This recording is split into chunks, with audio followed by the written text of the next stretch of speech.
Hello बच्चो, गणिताचा बादशाह यूट्यूब चॅनलवर तुमचं स्वागत आहे। तर मित्रांनो, आपण एक्सरसाइज 1.4 ही स्टार्ट केलेली आणि ह्या 1.4 एक्सरसाइजमधला लास्ट क्वेश्चन आपण आज कंप्लीट करणार आहोत। Question number 8, express the following in the form a + ib, a, b belongs to r using De Moivre's theorem.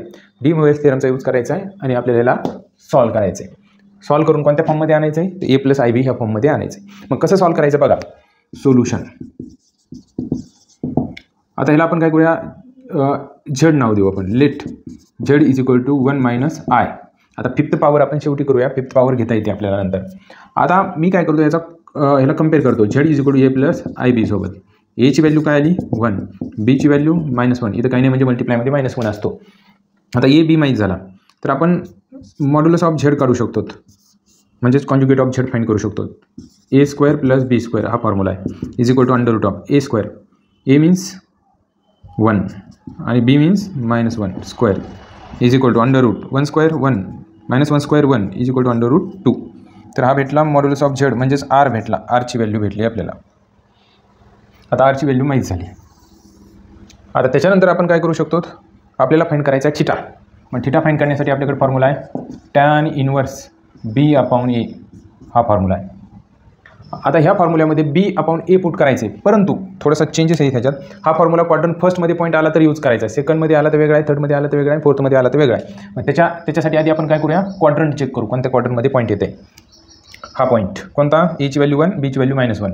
इथं म्हणू आपण लेट 1, -1 लाईज इन, आता कोणत्या क्वाड्रंटमध्ये येते, हा पॉझिटिव्ह एक्स ॲक्सिस आणि हा निगेटिव्ह म्हणजे फर्स्ट, सेकंड, थर्ड, फोर्थ क्वाड्रंटमध्ये, लाईज इन फोर्थ क्वाड्रंट। मग जर फोर्थ क्वाड्रंटमध्ये येत असेल तर त्यासाठी फॉर्म्युला यूज करायचा आहे, theta is equal to tan inverse of b/a + 2π हा यूज करायचा आहे आपल्याला फॉर्म्युला। मग बघा, theta is equal to tan inverse b means 1, a means -1 + 2π। Theta is equal to, हा मायनस कॉमन काढू शकता, -tan inverse 1 + 2π। Theta is equal to tan किती डिग्रीची व्हॅल्यू 1 असते, तर 45 डिग्रीची, म्हणजे π/4। ह्याला सुरुवातीला लिहू शकता, म्हणजे ह्याला लिहिताना आपण असं लिहू शकतो 2π आणि हा मायनस, आणि टॅन किती डिग्रीची व्हॅल्यू 1 असते, तर π/4 म्हणजे 45 डिग्रीची। ह्याच्या डिनोमिनेटरला काही नाही म्हणजे 1 असतो, सबस्ट्रॅक्शन करून घ्यायची आपल्याला। 2π × 4 8π -1 × π 1π divided by 4 × 1 4। Theta is equal 8π मधनं 1π सबट्रॅक्ट करा, 7π/4 हा भेटला थिटा। आता आपल्याला काय करायचं आहे, डी मूव्हेस थेरमचा यूज करायचा आहे। डी मूव्हेस थेरम काय सांगतो, तर बघा, Z is equal to r × cos theta + i sin theta. मग आता ह्या दोन्ही साईडचा मी काय करू शकतो, किती पॉवर आहे, फिफ्थ पॉवर आहे, मी इथं फिफ्थ करतोय आणि ह्याचा पण फिफ्थ पॉवर करतोय, म्हणजे या झेडचा आपल्याला फिफ्थ पॉवर काढायचा आहे ना, या झेडचा फिफ्थ पॉवर, हे पहा फिफ्थ पॉवर फाइंड करायचं आहे। मग इज इक्वल टू r ची व्हॅल्यू काय आहे, √2 in the bracket cos theta, theta काय आहे 7π/4 आहे, प्लस i sin 7π/4 आणि ब्रॅकेटचा पॉवर 5 इज इक्वल टू, हा 5 पॉवर आपण √2ला देऊ शकतो सेपरेट, आणि तसाच ह्याला सेपरेट देऊ शकतो, cos 7π/4 plus i sin 7π/4 whole bracket is to 5। आता ह्याला लिहिताना आपण असं लिहू शकतो, आता 7π द्यायचा म्हटल्यानंतर ह्याला सॉल्व करताना असं लिहू शकतो आपण, बघा ह्याचा आपण 2 × 2 4 √2 असं लिहू शकतो ह्याला आपण। कशामुळं, जर आपण ह्याला असं लिहिलं, हे पहा √2² √2² आणि एक √2, म्हणजे हे 2 आणि 2 4 आणि ह्याचा 1 पॉवर 5, म्हणजे 5 पॉवरला असं लिहिता येतं। आणि पुढचा इज इट इज कॉस 7π/4ला कसं लिहिता येईल, 7π/4ला कसं लिहिता येईल, इथं लिहिले का आपण असं म्हणता येईल 2π - π/4, 2π - π/4 असं लिहिता येईल, plus i sin 2π - π/4 bracket is to fifth power. बघा, स्क्वेअर रूट कॅन्सल, राहिले 2, इथं 2 × 2 4 √2 इन द ब्रॅकेट।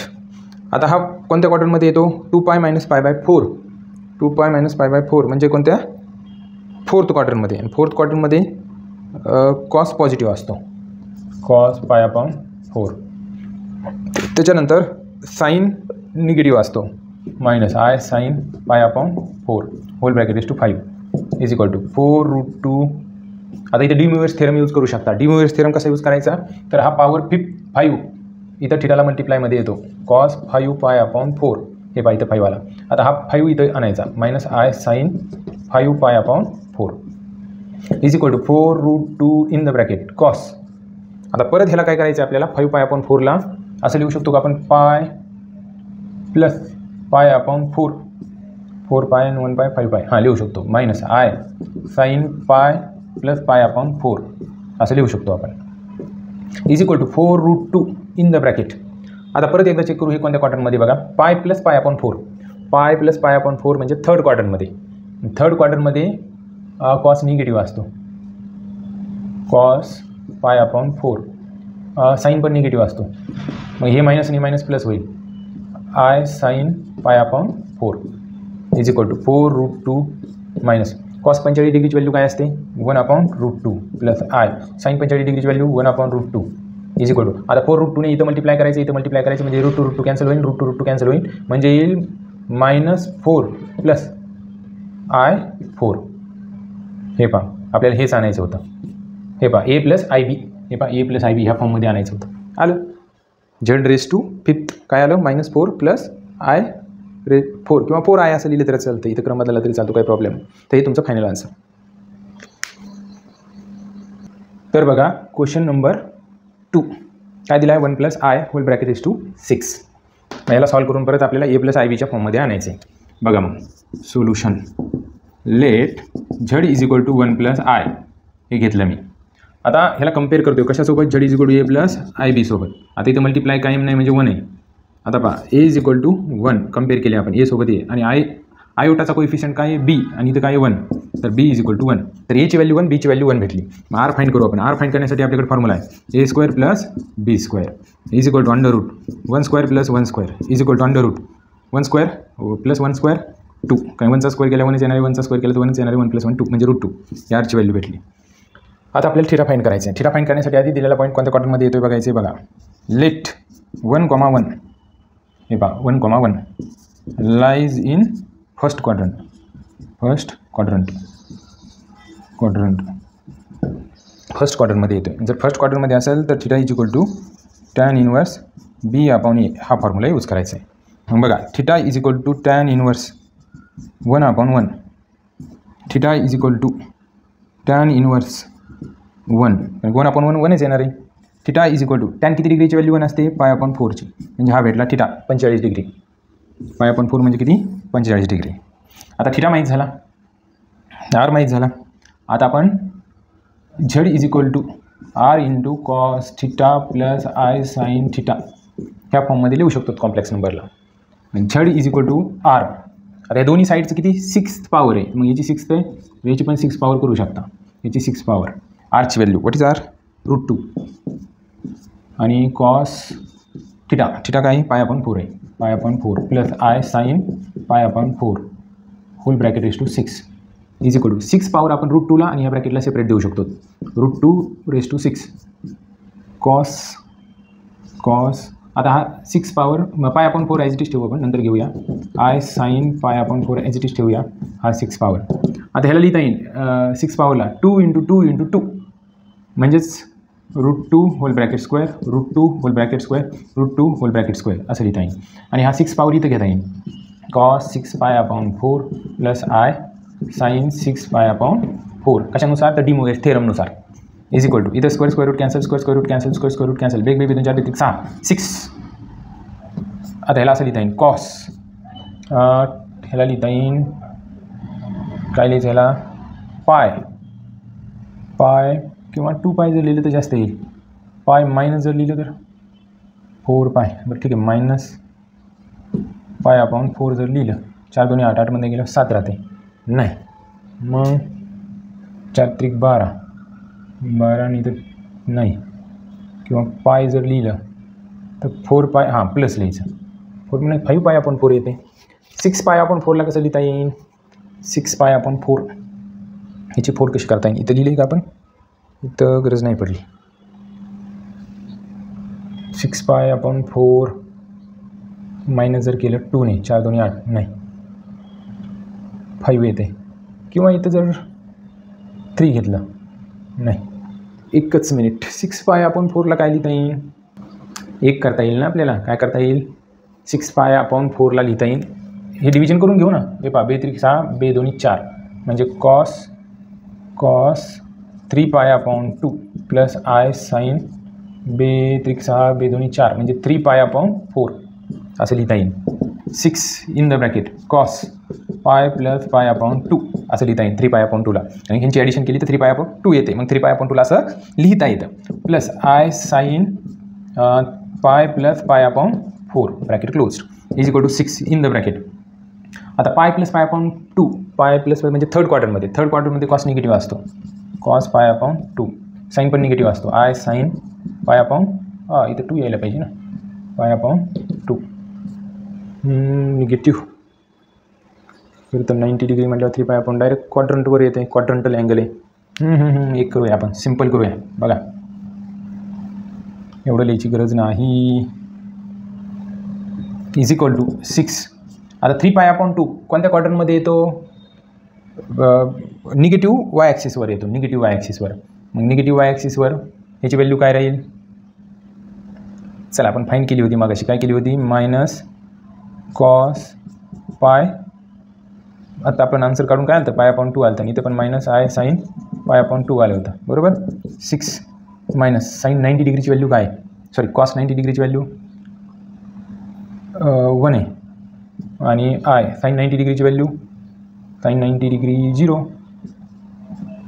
नाही, कॉस 0 डिग्री 0, साईन 90 डिग्री 1 आहे. आणि कॉस 90 डिग्री 0 आहे. Is equal to 6 into minus म्हणजे -6 आहे. हे आन्सर आहे का बघा, चेक करा. Let's check, is it correct or wrong. बघा चेक करा काय आहे. हो -8 आहे, समथिंग मिस्टेक. हां इथे मिस्टेक झाली आहे बा. 2 2 4 4 2 8 इथे 8 आहे. 8 -8 आहे. हे आन्सर आहे. नाव नेक्स्ट. तर बघा क्वेश्चन नंबर 3 क्वेश्चन काय दिलेला आहे, 1 - √3i hole bracket raise to 4. ह्याला पण आपल्याला a + ib च्या फॉर्ममध्ये मांडायचं आहे. कसं मांडायचं तर बघा, solution let z is equal to 1 - √3i.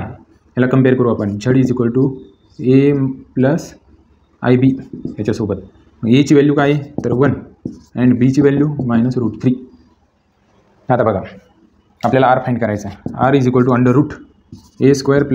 b² is equal to √1² एच्या जागेवर एची व्हॅल्यू पुट केली. बीची व्हॅल्यू काय आहे -√3² is equal to √1² 1 -√3² 3 is equal to √4 4चा स्क्वेअर रूट 2 1 + 3 4 4चा स्क्वेअर रूट 2 म्हणजे आरची व्हॅल्यू 2 भेटली. आता आपल्याला पॉईंट दिलेला कोणत्या क्वाड्रंटमध्ये येते ते चेक करायचं आहे. सुरुवातीला बघा, लेट 1, -√3 लाईज इन. आता 1, -√3 कशामध्ये येते, 4th क्वाड्रंटमध्ये येते. Lies in 4th quadrant. 4th क्वाड्रंटमध्ये येत असेल तर आपल्याला थिटा काढण्यासाठी फॉर्म्युला यूज करायचा आहे 2π + tan इनवर्स b/a हा फॉर्म्युला यूज करायचा आहे. Theta is equal to 2π + tan inverse बीची व्हॅल्यू काय आहे -√3 डिवायडेड बाय 1. एची व्हॅल्यू 1 बीची व्हॅल्यू -√3. 2π हे मायनस बाहेर काढा -tan inverse √3 is equal to 2π. Tan किती डिग्रीची व्हॅल्यू √3 असते, मला वाटतं 60 डिग्री. कारण की साईन 60 डिग्री काय असतो √3/2 असतो.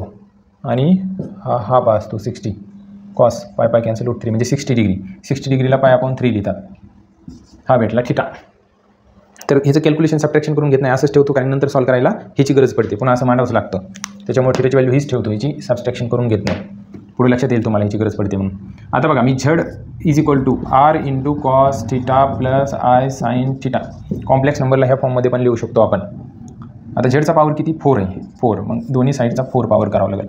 इज इक्वल टू r ची व्हॅल्यू काय आहे, what is r 2 in the bracket cos theta काय आहे तर 2 पाय मायनस पाय अपॉन 3 हे पाय इथं गरज पडली त्याच्यामुळे आपण ह्याची सबट्रॅक्शन करून घेतली नाही plus I sine 2 pi minus pi upon 3 bracket close whole bracket raise to 6 is equal to 6 power इथं देतो 6 नाही 4 पॉवर आहे 4 पॉवर इथं देतो 2 रेज टू 4 आता 2 पाय मायनस पाय अपॉन 3 कोणत्या क्वार्टरमध्ये फोर्थ क्वार्टरमध्ये कॉस काय असतो मला वाटतं सेकंड कॉस पॉझिटिव्ह असतो म्हणजेच cos pi upon 3 sine negative असतो minus i sine pi upon 3 whole bracket raise to 4 is equal to ह्याला लिहिता येईल 2 स्क्वेअर इंटू 2 स्क्वेअर आता ह्याला इथं डिम्युएट्स थिअरम यूज करू आपण हा 4 पॉवर ह्या थिटाचा कोइफिशियंट येतो cos 4 pi upon 3 minus i sine 4 pi upon 3 is equal to 2 square 4 into 2 square 4 in the bracket आता ह्याला म्हणता येईल cos pi plus pi upon 3 minus i sine pi plus pi upon 3 असं म्हणता येईल bracket closed is equal to 4 into 4 16 in the bracket आता pi plus pi upon 3 म्हणजे कोणत्या क्वार्टरमध्ये थर्ड क्वार्टरमध्ये कॉस निगेटिव्ह असतो minus cos pi upon 3 sine पण निगेटिव्ह असतो मग निगेटिव्ह पॉझिटिव्ह होईल आय साईन पाय अपॉन 3 आता कॅल्क्युलेशन करू आपण Z raise to 4 power is equal to 16 as it is in the bracket minus cos pi upon 3 म्हणजे 60 degree cos 60 डिग्रीची value half असते मायनस इंटू मायनस प्लस झाले i sine 60 डिग्रीची value √3 upon 2 असते आता पहा इज इक्वल ह्या 16ने multiply करू दोन्हीला म्हणजे काय येईल -16 upon 2 plus i 16 √3 upon 2 is equal to बे बॅटी 16 बे बॅटी 16 म्हणजे -8 प्लस 8i हे final answer -8 plus 8i it is a very simple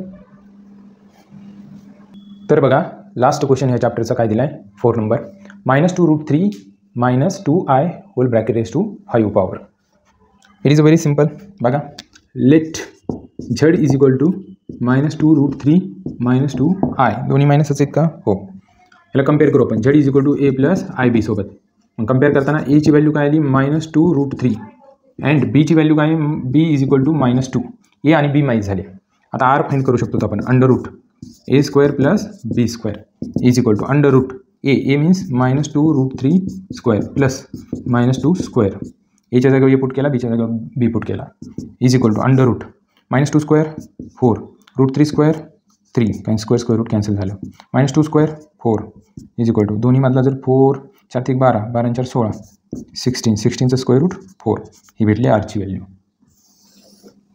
दिलेला पॉईंट कोणत्या क्वार्टरमध्ये बघा लेट काय दिला आहे पॉईंट एची व्हॅल्यू -2 √3 कोमा -2 आता दोन्ही निगेटिव्ह कोणत्या क्वार्टरमध्ये असतात थर्ड क्वार्टरमध्ये लाईज इन थर्ड क्वाड्रंट आता थर्ड क्वाड्रंटमध्ये असेल तर थिटा काढण्यासाठी फॉर्म्युला यूज करायचा आहे आपल्याला pi plus tan inverse B upon A हा फॉर्म्युला यूज करायचा आहे is equal to pi plus tan inverse B what is B -2 what is A -2 √3 is equal to pi plus आता हे -2 cancel झाले tan inverse 1 upon √3 is equal to pi plus आता tan किती डिग्रीची value 1 upon √3 असते 30 डिग्रीची किती 30 डिग्रीची म्हणजे पाय अपॉन 6 त्याला ॲज इट इज ठेवू आपण असंच आता आपल्याला विचारलं त्यांनी ह्याचा 5th पॉवर म्हणजे झेडचा 5th पॉवर काढायचा आहे ह्यालाच असं लिहू शकतो मग आपण r into cos theta plus I sine theta whole bracket is to 5th power आरची value what is r 4 cos थिटाची value pi plus pi upon 6 plus I sine pi plus pi upon 6 5th power ह्या 4ला आणि ह्या ब्रॅकेटला देऊ शकतो आपण separate 4 raise to 5th in the bracket pi plus pi upon 6 कोणत्या क्वार्टरमध्ये येईल थर्ड क्वार्टरमध्ये कॉस निगेटिव्ह असतो minus cos pi upon 6 sine पण निगेटिव्ह असतो minus i sine pi upon 6 आणि whole bracket raise to 5th is equal to आता 4चा 5th पॉवर काय येतो तर 4 स्क्वेअर इंटू 4 असं लिहू आपण in the bracket minus cos आता ह्याला जर मायनसमध्ये लिहिलं नाही डायरेक्ट हे आपल्याला इथं घ्यावं लागेल जर आपण इथं घेतलं तर काय येणार 5π/6 मायनस आय साईन 5π/6. हा 5 इथं घेतला कोइफिशियंट थिटाचा का तर डिमोव्हर्स थेरमनुसार. 4² 16 into 4² 16 into 4 in the bracket minus cos याला लिहिता येईल पाय मायनस π/6 असं लिहिता येईल कारण की 6π मधून 1π गेलो 5π राहतो minus i sine pi minus π/6 असं लिहिता येईल. बघा झेड रेस टू किती पॉवर आहे 5 इज इक्वल टू 16चा वर्ग 256 इंटू 4 इन द ब्रॅकेट. परत इथं कॉस पाय मायनस π/6 कोणत्या क्वार्टरमध्ये सेकंड क्वार्टरमध्ये आणि सेकंड क्वार्टरमध्ये साईन आणि कोसेक पॉझिटिव्ह असतात हे निगेटिव्हच राहील मायनस मायनस प्लस होईल कॉस π/6 आता हे पॉझिटिव्हच राहील म्हणजे minus i sine π/6 is equal to 256 into 4 cos π/6 म्हणजे किती 30 डिग्री. कॉस 30 डिग्रीची व्हॅल्यू काय असते √3/2 असते minus i sine 30 डिग्रीची value half असते इज इक्वल टू जर आपण हे डिवाइड केलं इथला हाफ कॉमन काढला तर 256 इंटू 4 डिवायडेड बाय 2 ब्रॅकेटमध्ये राहील √3 मायनस आय 2 1 2 2 2 4 साई दोन्ही 12 12चे 2 कॅरी 1 5 दोन्ही 10 आणि 1 11 2 4 आणि 5 512 512 इंटू √3 मायनस आय. तर हे तुमचं फायनल आन्सर लास्ट क्वेश्चनचं. येस तर आपला आन्सर बरोबर आहे. फक्त त्यांनी a+ib फॉर्ममध्ये मला म्हटलं ना ते 512 या दोन्हीला मल्टिप्लाय करून घेऊ शकता किंवा असं ठेवलं तरी चालते वाटलं तर घेऊया मल्टिप्लाय. बघा 512 इंटू √3 512 √3 मायनस आय इंटू 512 किंवा असं लिहूया 512 आय जरा a+ib फॉर्म. ओके तर मित्रांनो इथं आपला हा चॅप्टर कंप्लीट झालेला आहे. कॉम्प्लेक्स नंबर हा पार्ट सेकंडचा 11th स्टँडर्डचा आपण चॅप्टर कंप्लीट केला आहे. आता आपण पार्ट फर्स्टचा पहिला चॅप्टर आपण नेक्स्ट व्हिडिओमध्ये स्टार्ट करूया. त्याचं इंट्रोडक्शन घेऊ आणि अँगल अँड इट्स मेजरमेंट हा चॅप्टर आपण नेक्स्ट व्हिडिओमध्ये स्टार्ट करू. तर मित्रांनो या चॅनलला लाईक करा सबस्क्राईब करा आणि जे काही तुमचे फ्रेंड असतील 11-12 सायन्सला त्यांना पण ही लिंक सेंड करा. तुमच्या कॉलेजच्या ग्रुपवर पण ही लिंक शेअर करा जेणेकरून विद्यार्थ्यांना हे व्हिडिओ पाहून फायदा होईल. थँक्यू.